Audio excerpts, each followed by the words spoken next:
자, 국민은 미치고 있다.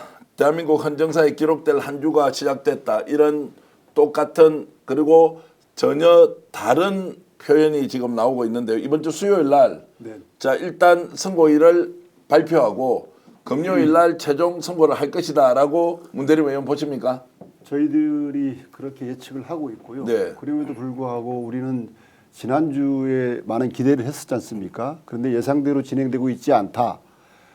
그래서 이번 주를 기대하고 있으나 이 또한 문제가 생길 수 있지 않느냐 이런 지적들이 있습니다. 네. 그래서 저희들이 장애투쟁 중심으로 지금까지 일을 해왔었는데 이번 주부터 헌법재판소 사무처장을 상임위 활동을 통해서 불러들여 가지고 왜 헌재가 이 엄중한 시기에 나라가 갈기갈기 찢겨지고 있는데 이런 절체절명의 위기 순간에도 헌재는 아무런 말이 없느냐, 도대체 어떻게 돌아가고 있고 국민적 궁금증에 대해서 헌재 사무처장에 대해서 따져 묻는, 그렇다고 저희들이 민주당 의원들이 국민의힘 의원들 같이 헌재를 가서 릴레이 시위할 수 없지 않습니까? 그런 합법적 합리적 방법으로 헌재를 몰아붙일 그럴 계획을 세우고 있습니다. 자, 김갑 선생님, 헌재는 원래 이렇게 해도 돼요? 아니 그러니까 왜 이렇게 늦어지는지에 대해서 상황 설명을 하죠. 평의는 비밀리에 5번 하든 10번 하든 이번 주까지 평의를 그럼 5번 더 하겠다 하든지, 그때까지 안 되면 그냥 결론 내가 8대1이든 뭐 7대1이든 아니면은 6대2든 결론 내버려야 하는데 왜 이렇게 안 하고 있는 것을 우리만 바보처럼 지켜봐야 합니까? 그러니까 내란 세력, 극우 세력 준동에 대해서 이제 헌재가 눈치를 보는 게 아닌가 하는 의혹까지 현재 왔잖아요. 네. 그러니까 국가기관이 최소한 굳굳하게 중심을 잡는 모습을 보여줬었어야 돼요. 근데 우리 검찰 저 모양인 거 봤죠. 법원도 이상한 판결 내리는 거 봤죠. 경찰 무력하죠. 하나도 믿을 데가 없는데 그나마 여론상 신뢰도가 제일 높은 헌재라도 지금까지 늦춰졌다면, 무슨 알 수 없는 사정이지만 늦춰졌다면 최소한도 대국민 서비스를 했었어야 되거든요. 네. 그건 뭐냐, 공보관이 브리핑을 했었어야 되는 거예요.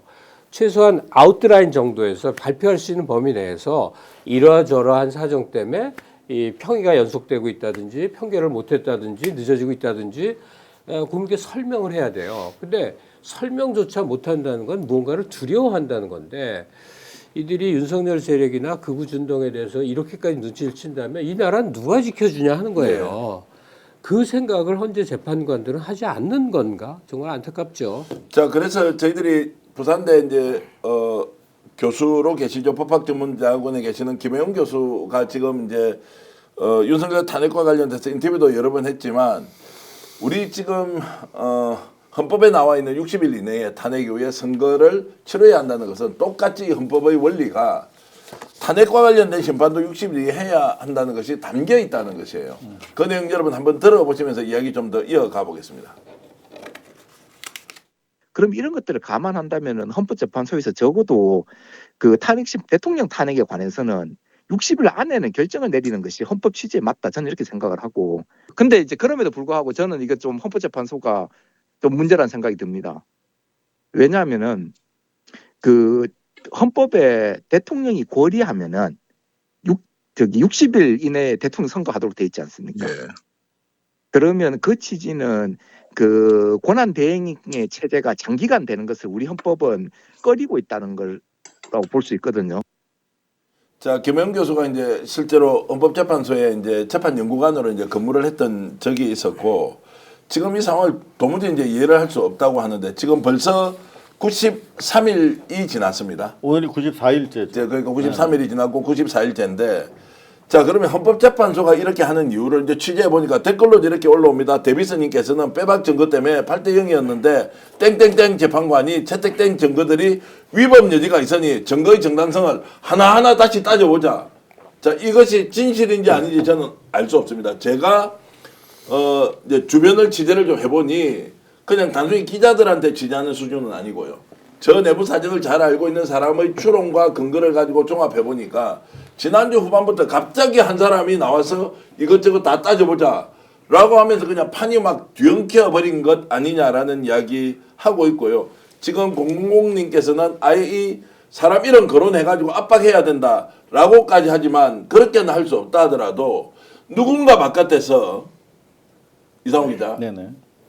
시간만 좀 끌어달라. 다른 거 필요 없다. 시간만 끌어달라. 위헌 문제, 중대성 문제 다 끝났더라도 시간만 끌어달라. 이것이 네가 최소한 보완하는 거 아니냐라고 요청을 했고 받아들인 것 아니냐라는 의혹까지 제기하고 있습니다.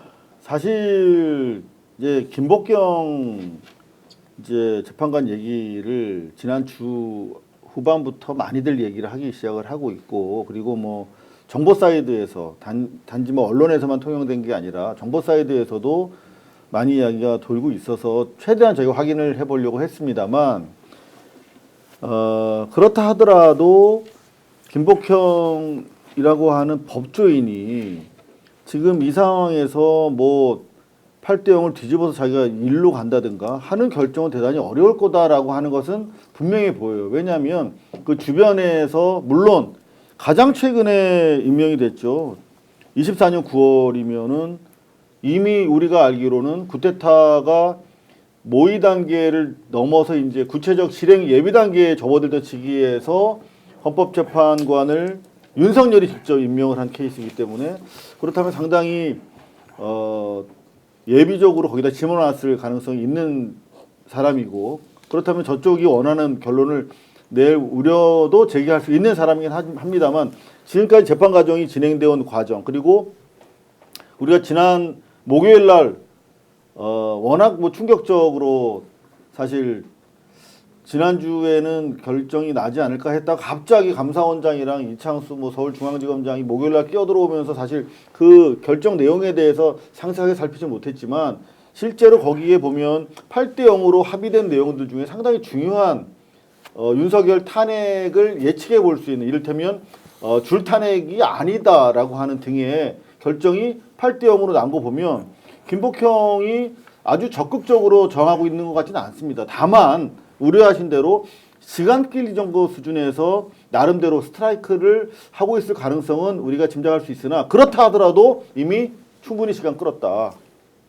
그래서 이제는 더 이상 이번 주 넘어서 이게 더 지연된다라고 하는 것은 가능하지도 않을 뿐더러 있어서도 안 되는 그런 상황이 돼버린 것이다.